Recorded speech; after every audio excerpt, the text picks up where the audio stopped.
You're listening to All In. This is the podcast dedicated to helping you fulfill the mission of God in your life and around the world. I'm your host, Jeff Roper. Hey everybody, welcome to this week's episode of All In. So glad to have you join us today. Sure do appreciate you taking time out of your busy schedule to sit down with me for a few minutes and just explore what does it look like to pursue the mission of God. This week, you're going to have a special treat. I've got a good friend sitting here with me in Kiev, Ukraine, and I'm going to pick his brain about something that's really important, and I think you'll enjoy it. Hey, if you enjoyed this podcast, would you take a few minutes to subscribe to it in iTunes or Stitcher or whatever podcaster you may be using, and also share it with people through Facebook, through Twitter, through email. Share it with people. Say, hey, this really helped me. If it helps you, send it out to other people, because it might help them as well. And so thanks for that. And now let's address a particular issue that everywhere I go around the world, I am being questioned about this. I see pastors and leaders struggle with this all the time. And it's the singular commandment Jesus gave us when he said, go, make disciples of all the nations. And I talk to pastors and they're always asking me, how do I make disciples?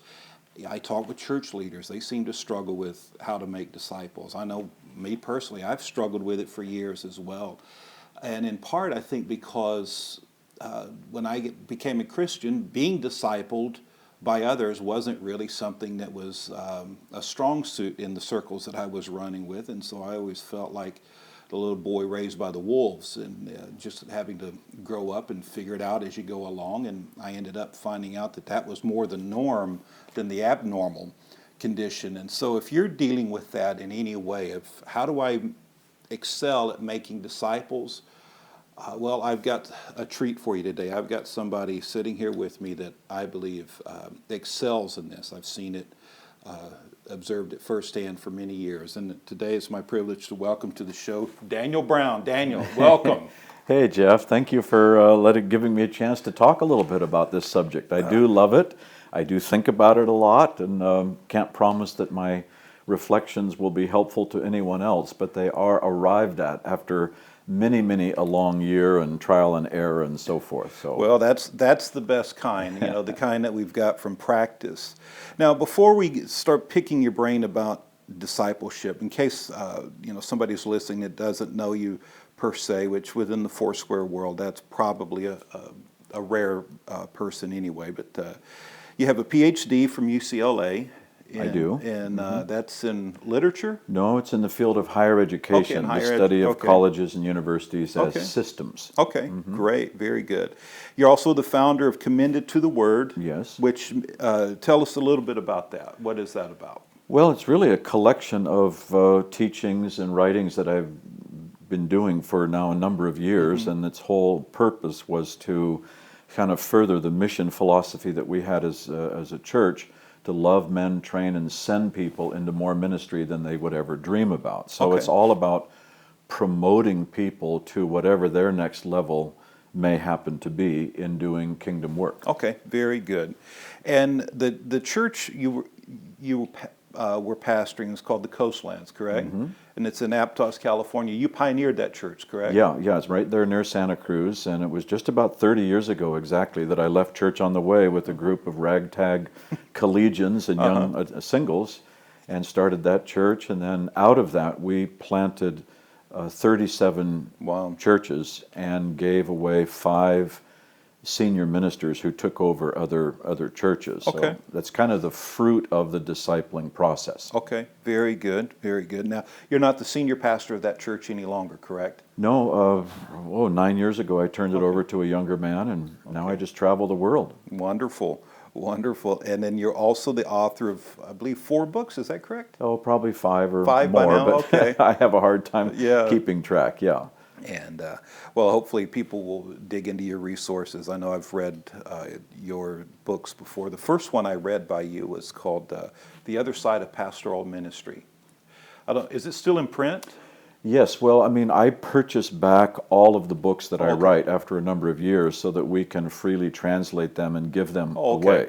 And we've just redone The Other Side of Pastoral Ministry, changed the layout, the cover. It's beautiful, I have to say.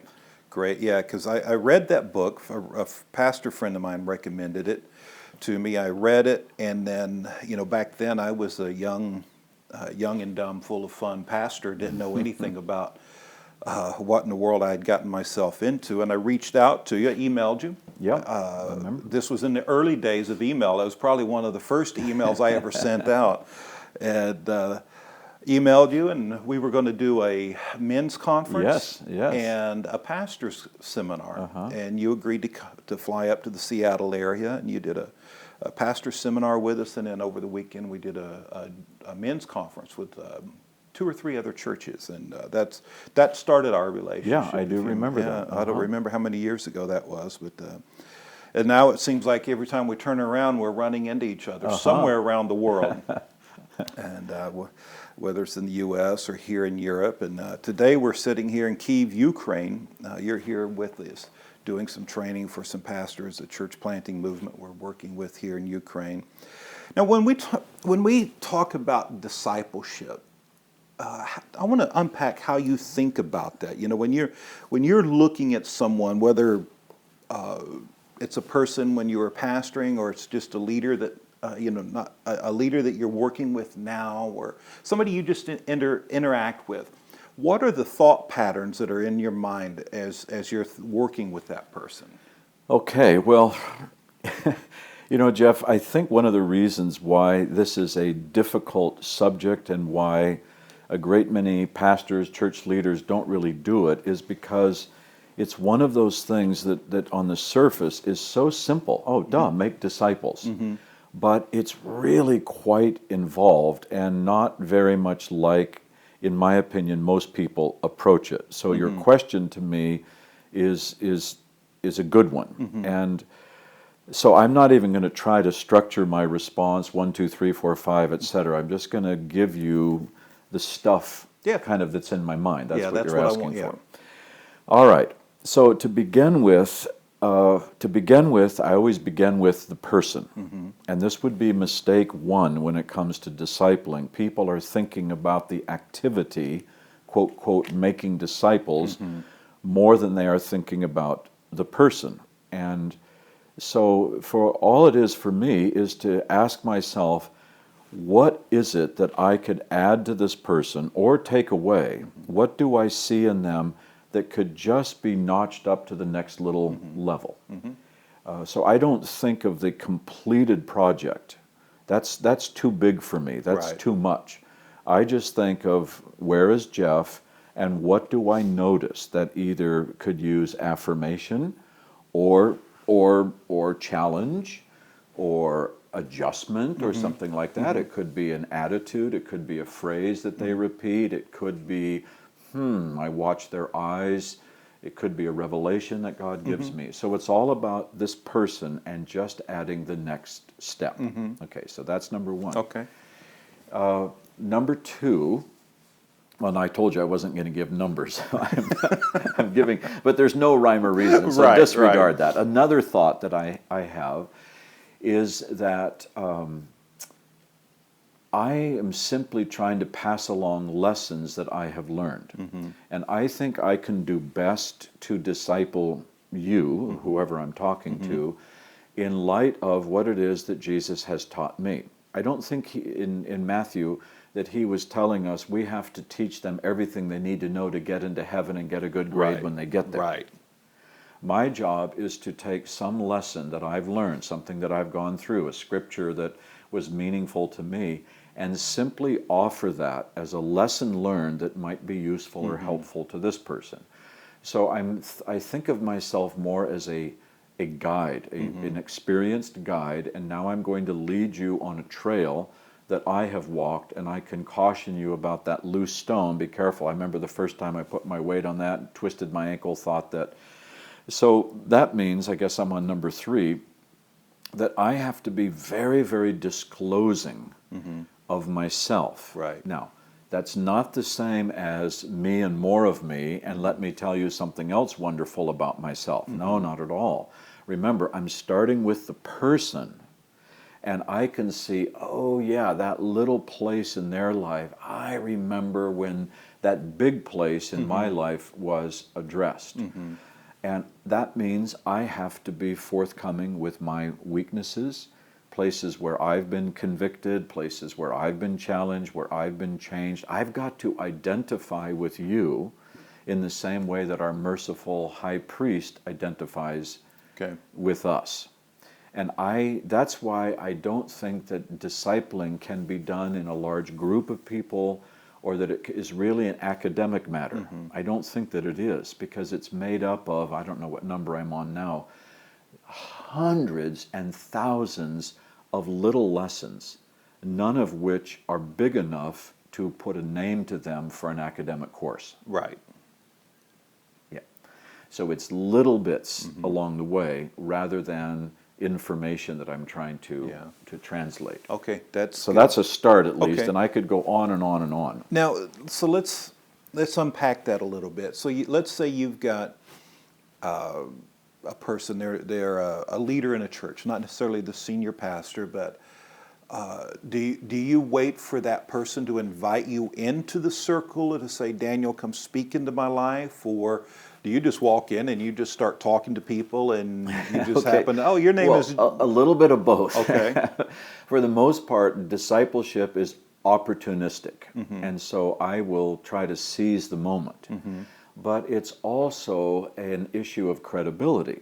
And I don't have a place to speak into your life anything that even it could be slightly corrective until I've made a place for myself through affirmation, or that you've come to find my answers are helpful or useful.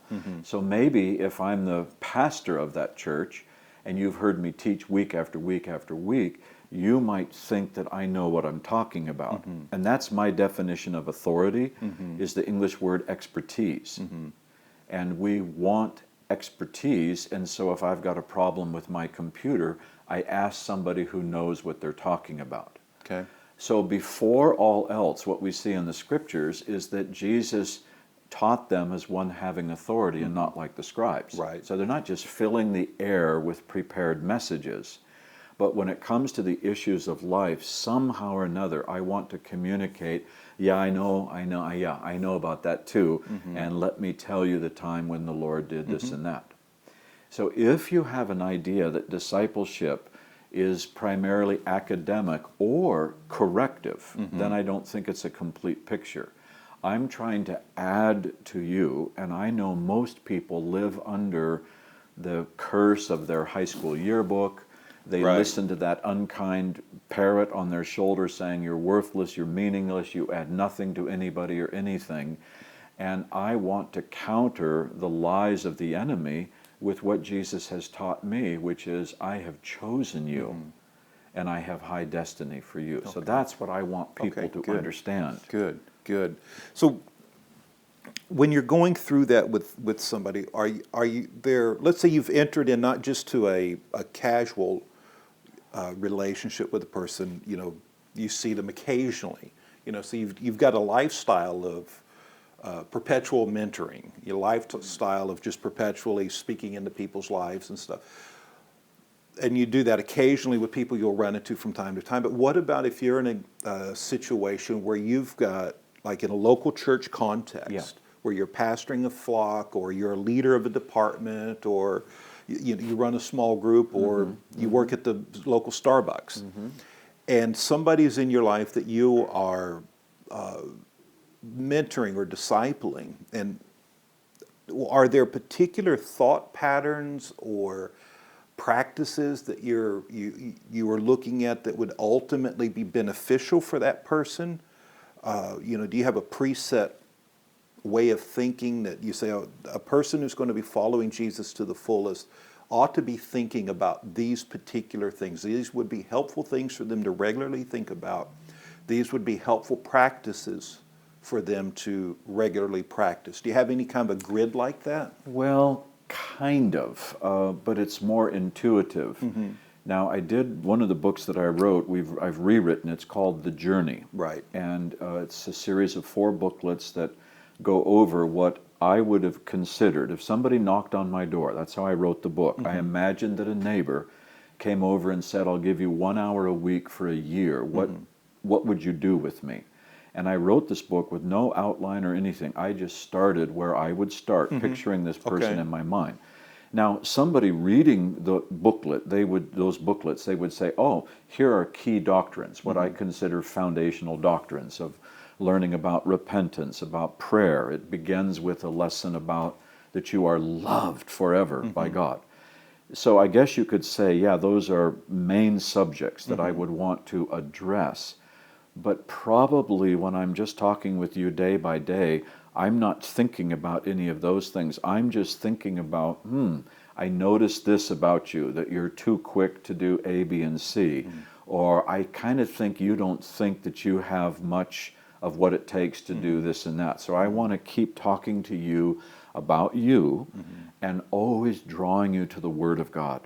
I mean, I would say that's a hallmark of my discipleship is just offering scripture after scripture after scripture to people with a little bit of explanation. Right. And very different than preaching and very different than teaching. So let's say you're going to do that. Let's say you're going to sit down with somebody in a local context. You're going to meet them at the local coffee shop. And you want to start introducing them how to think biblically about, pick a subject, something that you see as a common trait that seems to come up over and over again that a young man, for example, might be struggling with, self-identity, for example. How would you start coaching them or discipling them into understanding the scriptures for themselves to rebuild their identity? Probably the main first lesson I would offer is remember now, God doesn't think like we do. Right. So most of my growth in God and being able to walk with Jesus and become fruitful in ministry or fruitful in my life, to have all that stuff that God has bequeathed to me, most of it involves me trading in my ideas for His. Right. So when we're reading in the Scriptures, my advice to you is you're just getting started. So I'm presuming this is a younger believer and somebody who's fairly new let's in the say, let's say kingdom. he's 25 years old. Well, not age-wise, but in the Lord. Is he kind of young? Younger. Let's He's say, known the Lord, what, a year and a half or let's say 6 months?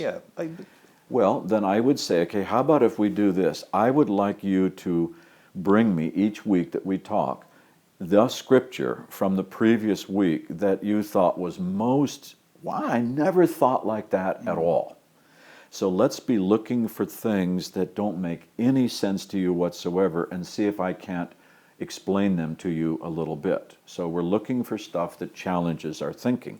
Oh, and by the way, when you're reading, here's another thing to pay attention to. Anything in the Bible that feels like a promise or something really wonderful that God is going to do to you or for you, or man, I just love the way that story turned out. What really strikes you that's really nice and really good? So you bring me those two extremes, a verse or two that you thought, man, this is interesting. I never knew that before.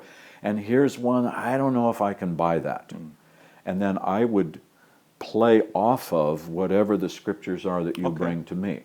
So let me say it another way about discipleship, the difference between discipling and teaching. And this will sound like so much double talk, but I hope it makes sense.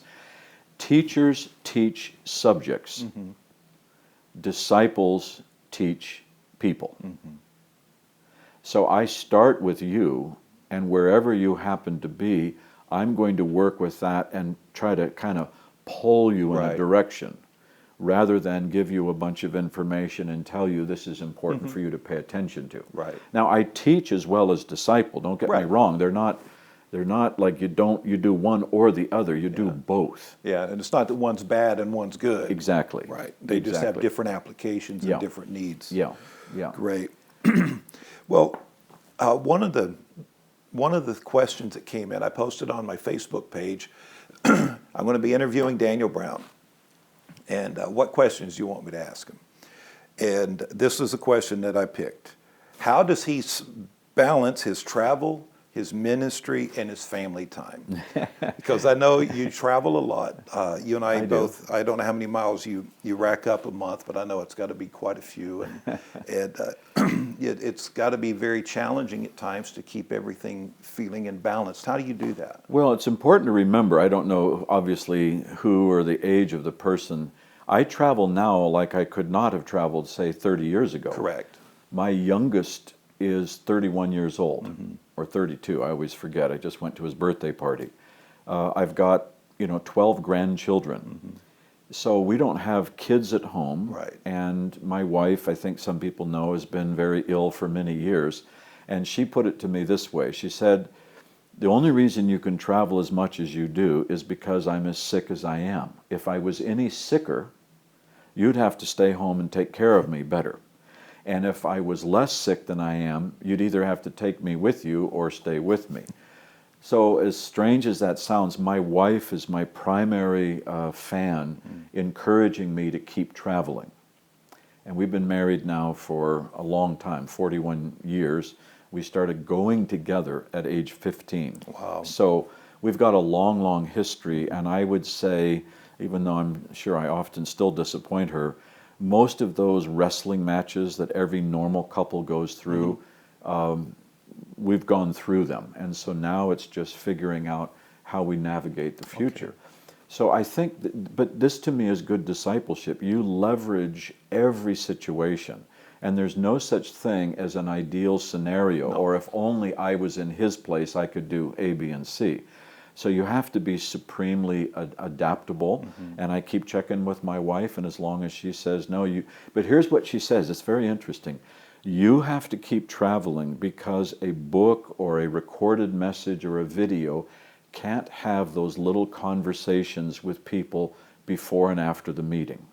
And she knows that's the thing I probably enjoy more than anything else, because I step into almost anybody's life and just do a little tidbit, ask a few questions, and disciple everywhere I go. Well, you know, you bring up a good point there, because at this stage of life, you've got more lateral freedom. You don't have children at home. You don't have those, whereas the person who asked the question is a young married father. He's building his career. I've had this conversation a number of times with young pastors as I'm working with them, and I tell them, I said, look, you've got to understand that the most demanding time of your marriage, your fatherhood, and your ministry all happen simultaneously. These are concurrent sentences, as it were. These are pressures that are happening to you in three major areas all at the same time. And you just need to hold on. You will survive. You will get through this. Okay, well, let me use him as an example, whoever this young father. He's asking me that question, how do I balance? But I want to disciple him. So I don't answer that question. Here's what I would say to that young person. Well, I remember the time I was probably mid-30s, and God said to me, okay, you chose to be a husband, chose to be a father, well done. But he says, you have to understand now, nothing I'm going to ask you to do will violate either of those two. Now, secondly, he said to me, everything that you learn about being a good husband will make you a great pastor.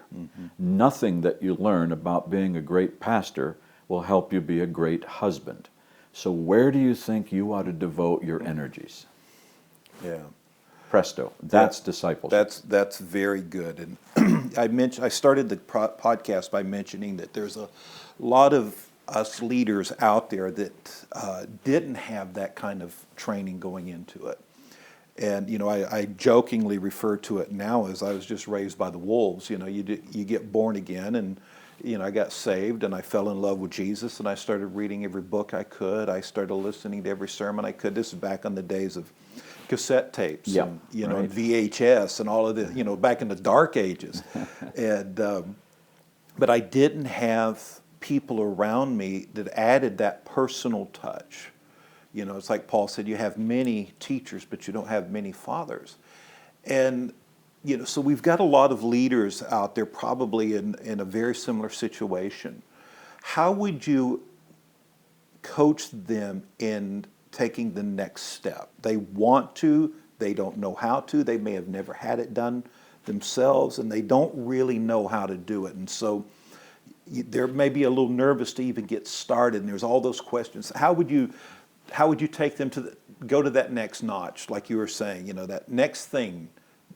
What would you tell that pastor or that leader? All right. First, I would say, welcome to the club.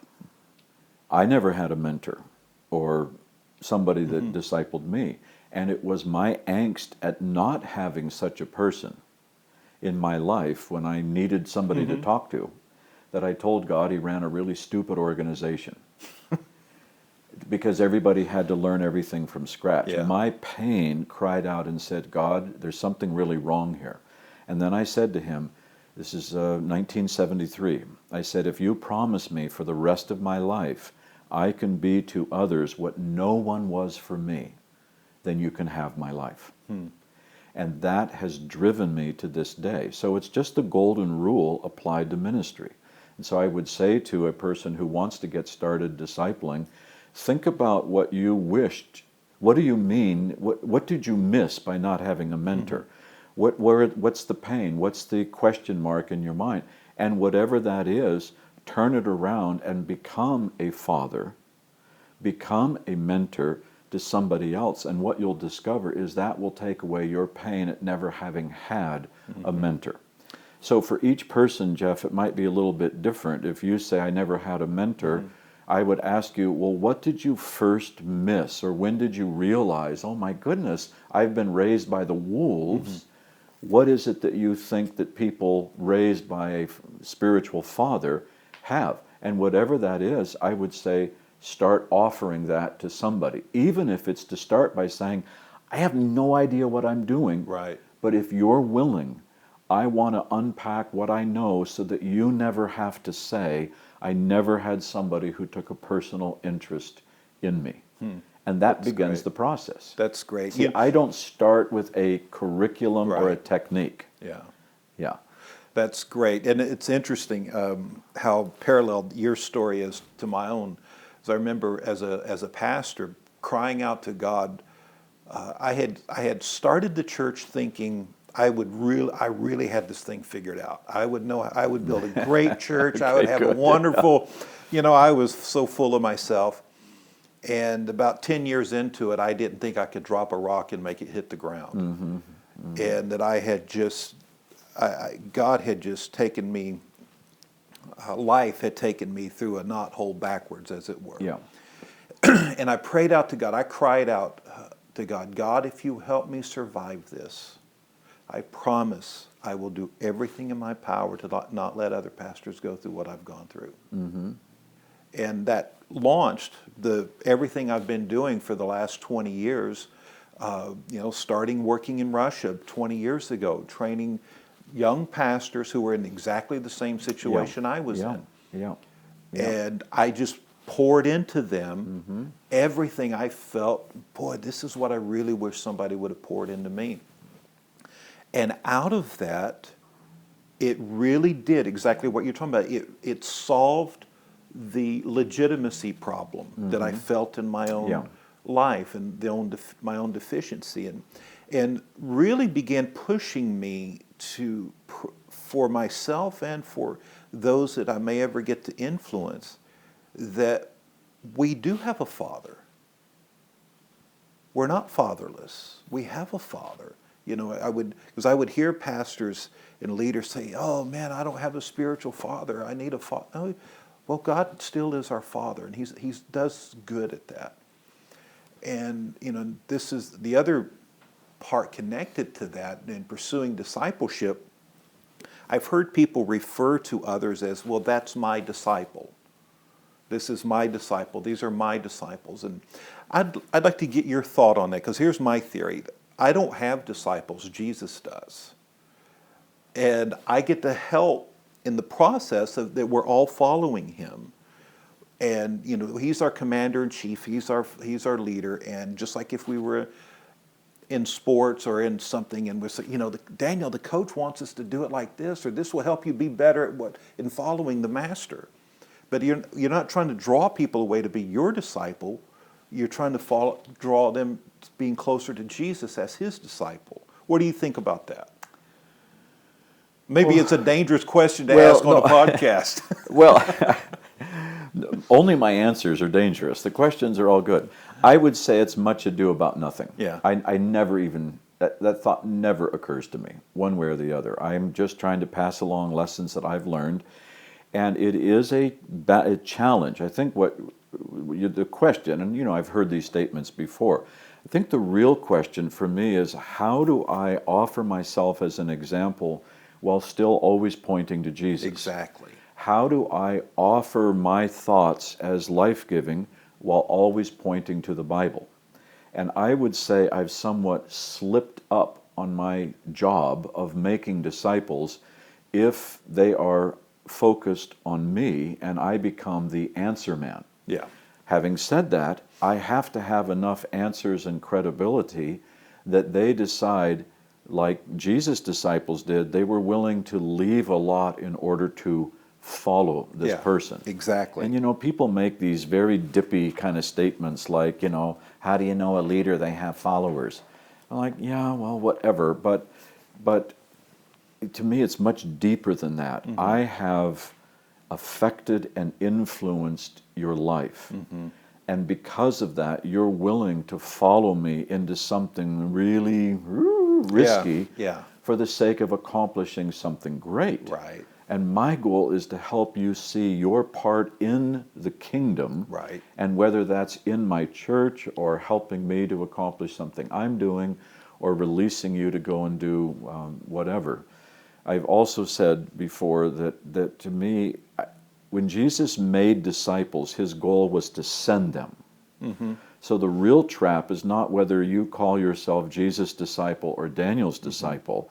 I think the trap is that if Daniel makes you as a disciple to only serve what he's doing, that's illegitimate. Yeah, that's good. That's so good. I think we're saying the same thing. Yeah. I just like to unpack it a little bit more. Yeah, and I like to tweet it. I just, here's a very, very concentrated way that I think about it. And the reason I bring it up is because I've heard over the years people say these type of things, and it always would just make me go, no, that's not quite the story.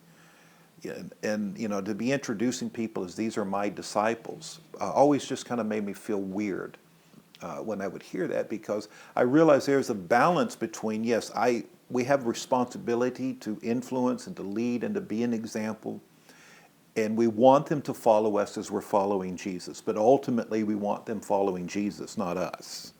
Yes, and the trap is, Jeff, sometimes we want people who will agree with us. Yeah. If you look at what people call leaders at church, for the most part, there are people that will come and listen to me talk even more, and they will agree with me. Right.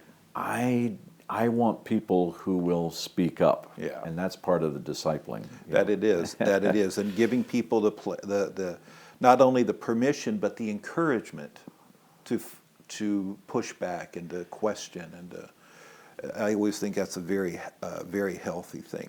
Hey, I want to change gears a little bit here and talk about more of your personal practices. People can read your books, they can hear your teachings, which I'd really encourage them to do. I've always found it very helpful and always deeply appreciated it and benefited tremendously from it myself. But what I'm interested in is going under the hood. Let's look at how the motor works. Tell me about Daniel Brown and your prayer life or your spiritual disciplines. What does that look like for you? How does it unpack for you when you're following Jesus day to day?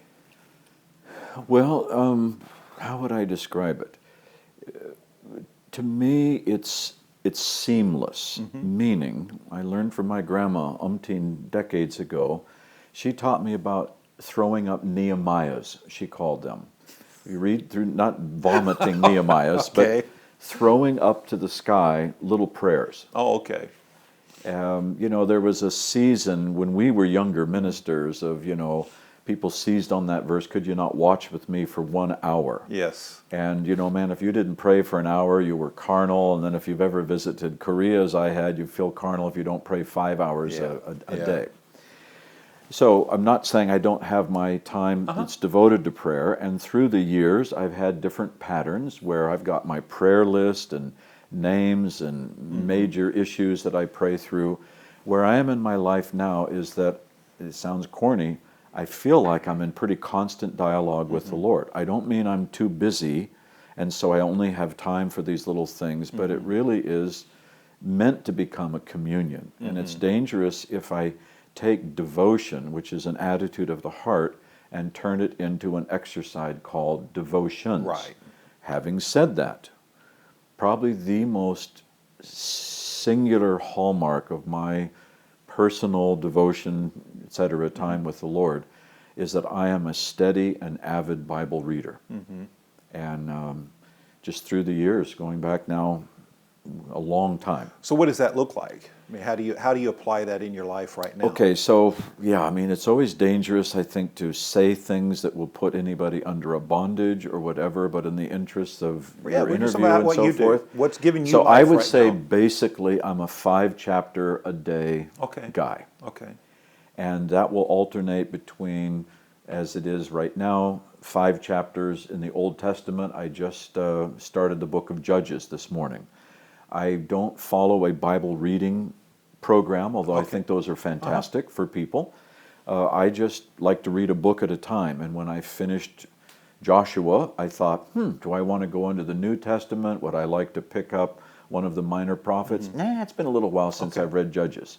So I read a book at a time. Sometimes I will break it up and do 3 chapters in the Old, 2 in the New, still working through a process. I mean, working through books at a time, finishing them and going on to the next one. Sometimes it will be... Now, when you're reading a book, Yeah. like Judges, Yeah. Are you taking notes? Or are you just reading through it? Well, through the years, it's a little bit different. There was a season that lasted maybe 6 or 8 years, way back when I was a younger believer, where I wrote my own commentaries. Very bad, and I'm glad they were on paper and long since have been lost. But it was me interacting with these verses and reflecting on them. And so now that's very intuitive.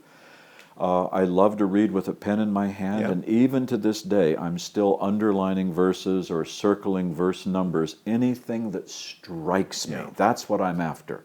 In my personal Bible reading, what strikes me? And then secondly, as again I did this morning, as I'm reading these verses, I'm looking for principles or lessons that are behind them. So Judges starts with Judah saying to Simeon, Joshua's dead, Moses is dead, and Judah says to Simeon, hey, tell you what, how about if you fight with me and I'll fight with you to get your inheritance?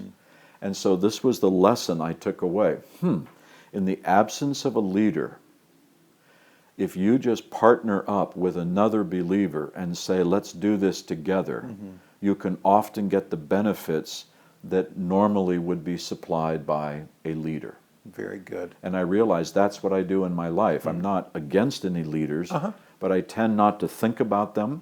And so I want to say to anybody and everybody, hey, tell you what, I'll fight with you if you fight with me.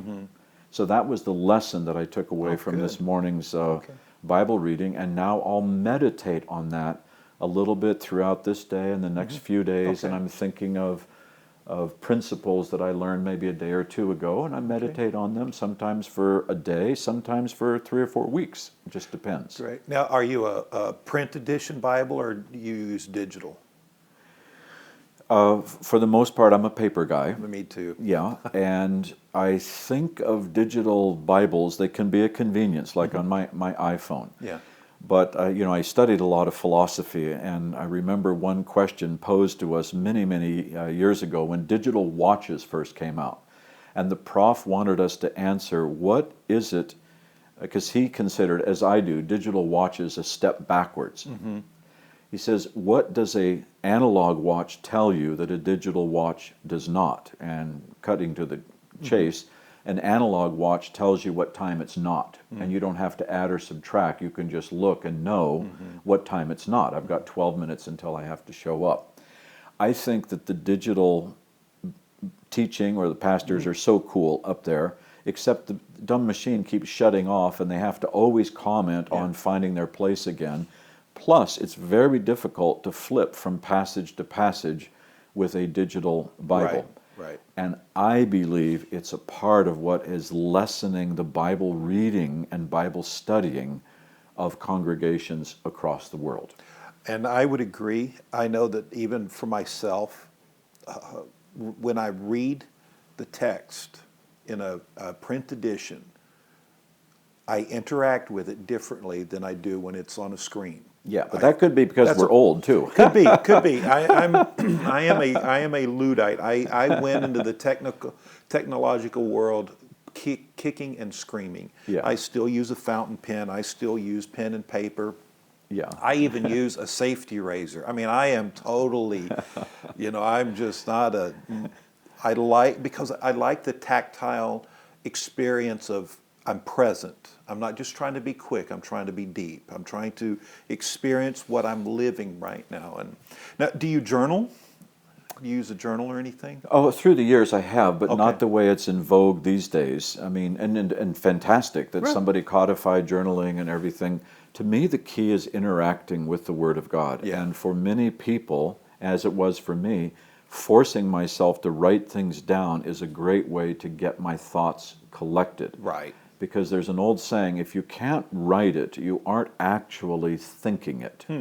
You're fiddling around the edges, and your thoughts are probably too fuzzy to reflect on and to move forward. So the discipline of actually framing into words spiritually what I'm thinking or feeling, I think that helps you hear the voice of the Lord. But I don't currently do that. Now, having said that, every day on Facebook, I try to post a little devotional, which some people would call my journaling of a verse that I've read in that morning. Right. So I guess I in a know way a lot I of still people do. benefit from that. They see that and they benefit from it. And because I kind of do the same thing in I do journal. It's a practice I've done for at least 30 years, I suppose. Yeah, so there you go. And it works for me. It's not a rule, it's a tool. Yeah. And for me, because it does a couple of things. One, it causes my mind to slow down enough to hear from God. I think God is very old and slow, and my mind, if it's going too fast, I can't hear him. So writing helps, and it helps me to unpack the text as I'm reading through it. Yeah, And, excellent. It's interesting to hear you talk about how you interact with your Bible reading. I'm the same, very similar in that I'm not following anybody's particular Bible reading plan other than right now I'm using actually the Book of Common Prayer because it's into the Psalms a lot. So every day it's like 5 or 6 Psalms every day that I'm going through because I've neglected the Psalms for my whole life. I think. Oh, really? Oh, wow. Yeah, That's interesting. Well, I heard somebody say this that years ago, and I don't know if it just jaded me. Or if it's actually true, but I'm finding it true in my experience that the older you get, the more you appreciate the Psalms. And, because I would read it and go, this just, okay, whatever, let's move on to the next thing. I like Proverbs. I was always a Proverbs guy. And now I'm finding the Psalms to be much more expressive of my heart to the Lord in ways that as a younger man I didn't find, even though most of them were written by a young man. Yeah, no, I've always loved them. So, Yeah. Well, there you go. I mean, there's so many differences, and the Bible's a really big book, and everybody's got their favorites and maybe their least favorite. Yeah. Now, what about with your travel schedule? How do you keep up on your health? Do you have practices that you do that help you stay Well, healthy? I do try to power walk. Okay. I would say 5 days a week. That's a brisk walk, and when I do it on a treadmill, I measure at about 4.7 miles an hour. Okay. So I'm clipping along. I can't always do that, but it's curious, Jeff, in all these years, I only have gotten sick with a cold or the flu or something like that, when in the previous 3 weeks, I haven't been keeping up with my walking schedule. Is that right? Now, that can be totally coincidental, but you couldn't convince me of that. Yeah. So I try to do that. I try to watch that I don't eat too much, although on trips like this, it's a little bit difficult. Yeah. And I really just thank the Lord that He keeps me pretty healthy. That's good. That's good. What about hobbies? Do you have any hobbies? Well, I've decided not long ago that I need a hobby because I'm getting older. And, well, I have a hobby.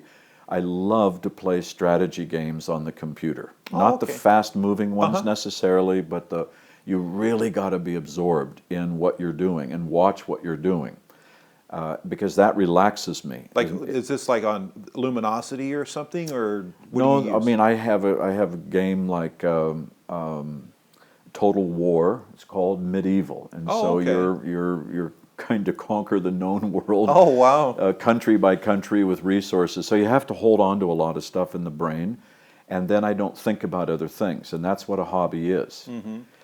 But I've decided I need another hobby. I'm getting old, so I've decided to take up surf fishing. Now, for those who don't live near the ocean, that means you stand on or near the surf, the breaking water, and cast your line out and try to get perch or a striper bass or something like that. And I'm talking a few of my friends into joining me in that hobby. So I don't really know how Is to that the do guys it. with the big Long poles, like, yep. 3 meters Yep, so, or absolutely. okay. And Oh, waders and everything. So I'm yeah. about 2 months into learning how to do this, and Oh. I've caught lots of perch, but not a single striper, and wow. but I'll keep at it. That's great. That's good. Now, looking around you, what's happening in your life right now? What are you excited about? What's got your interest peaked?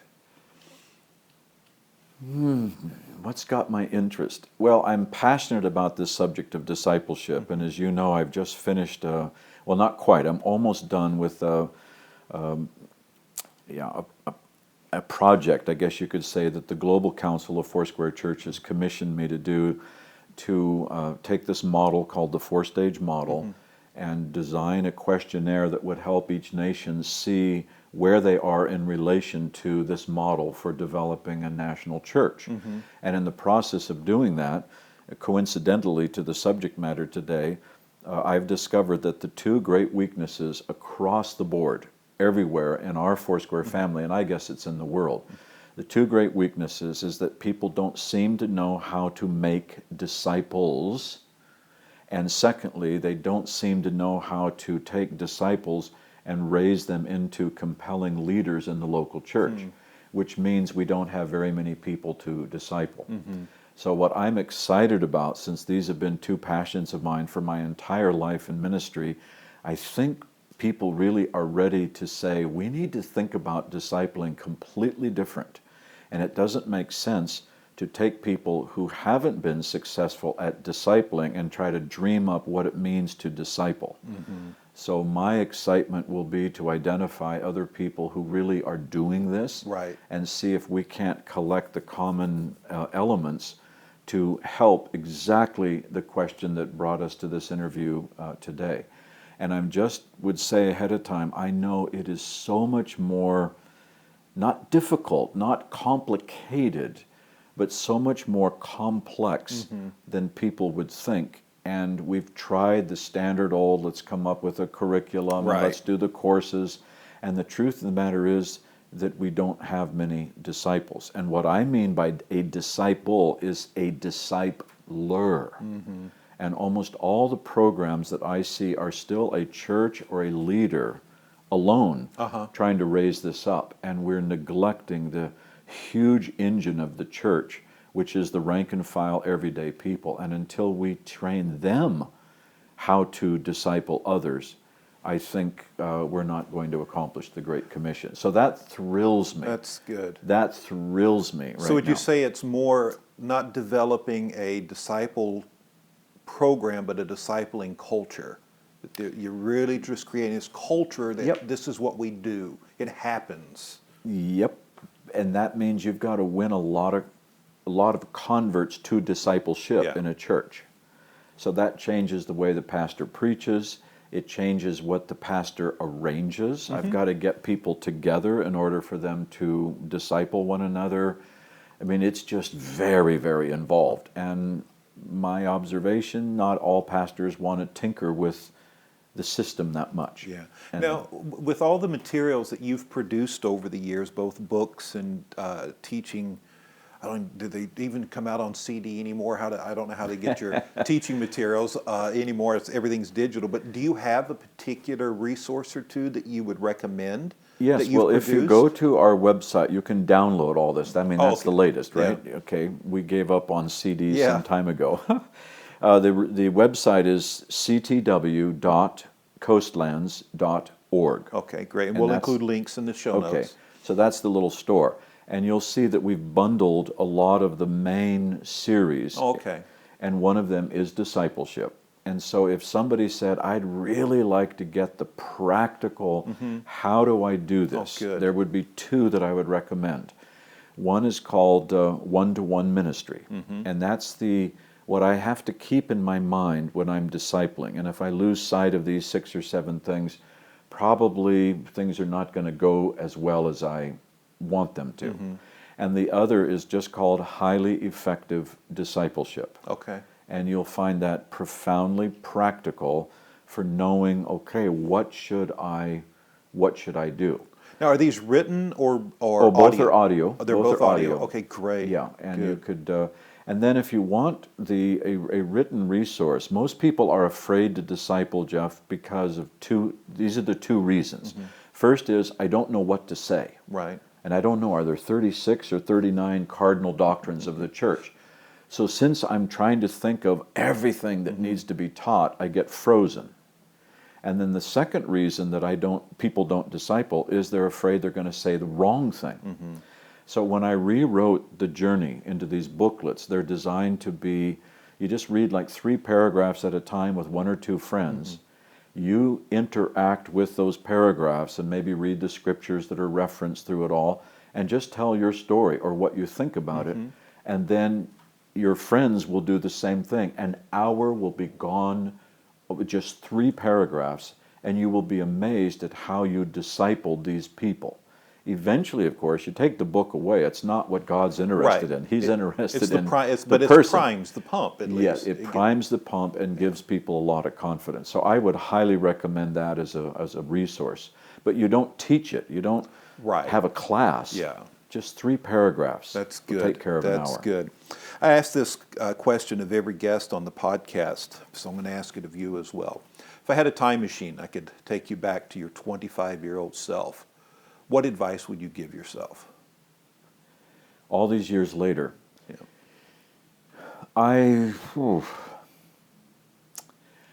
I would probably coach myself into realizing you're going to be more disappointed in people than you think. But don't let that stop you. The dismay of, when you invest in people over a long period of time and then they don't do anything with that investment, or they actually betray you and they hate you at the end of it because of something that happens along the way. Those 2 shocks I've never gotten over. I'm like, really? This is the deal that I've made with you. I'll give you everything I've got, but then you'll take it and do something.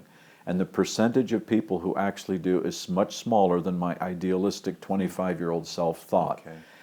And I really considered myself a nice guy in those days. It was hard for me to imagine that I would be betrayed as often and as utterly as I have in my life by, go back to the Psalms, my best friend, we ate food together, or, et cetera, et cetera. And you learn that David was betrayed a lot. Every great leader, I think, is betrayed. I'm not saying I'm a great leader, but at least that aspect of a good leader I've got down well. Yeah. I've been betrayed. You've got the victory in that one. Yeah. But I think now, all these years later, I'm over the shock of it. Okay. And now it's like, you know what, never mind. I'm not going to cherry pick and choose you based on, do I think you're going to be loyal to me or that you're going to do something with what? That's not my concern. Okay. My assignment is to be faithful to you and pour everything I can for as long as you'll receive it. And after that, it's up to you what you do with it. And to your own master you stand and fall. So having come to that place, I wish I could tell my 25-year-old self, you won't believe what people are going to do, but never mind, you'll be okay. Just do what you're supposed to do. Very good. Well, Daniel, it's been a joy to have you on the podcast today. Thank you, Jeff. If people want to reach out and get in touch with you, what's the best way? Well, I'm on Facebook. I have a public page because my other one filled up. It's Daniel A. Brown, PhD, and you could find that. And if you post a comment, I have one of my happy volunteers that alerts me to the fact that somebody's asked a question. Okay. And if you want to send me an email, you can. It's just put my name, Daniel, in front of the website, daniel@ctw.coastlands.org.